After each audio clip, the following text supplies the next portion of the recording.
Explain the trade, bro. What were you looking for before you went into the trade? So there was news today, right? And I was aware that news is gonna bring volume. That's something that's guaranteed from news. The direction is not guaranteed. That's why I don't trade news. I don't know what's gonna happen for news.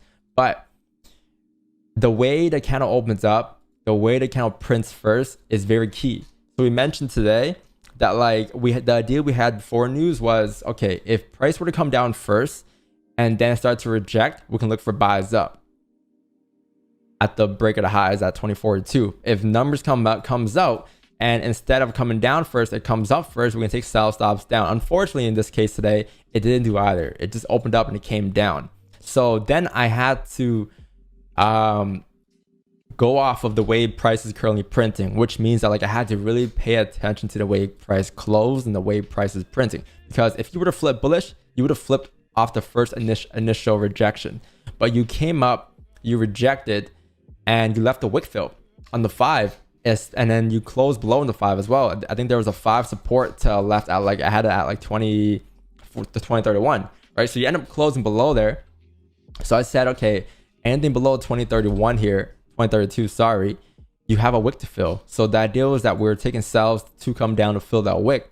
Understand that like even if price were to drive up in any situation, it will have to break the lows before driving up. Just like we said earlier this morning, we said how the 1 hour time frame, even if you were to drive up here, you're gonna come down and break below 37 minimum, right? And you did. You broke 37 and then you closed below 32, which meant that you had more range to drop down.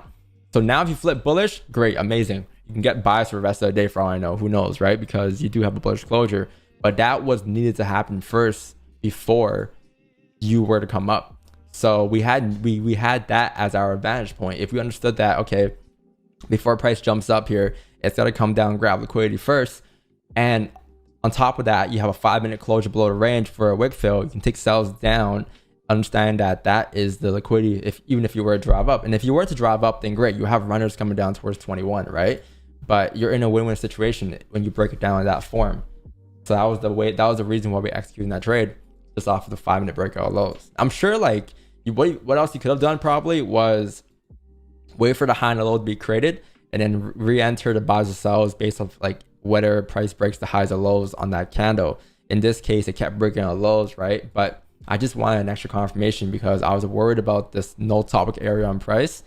And that's why I wait for a 5 closure instead. But sometimes what you might see me do is take a sell stop on the re-breakout lows to drive down with the momentum from news.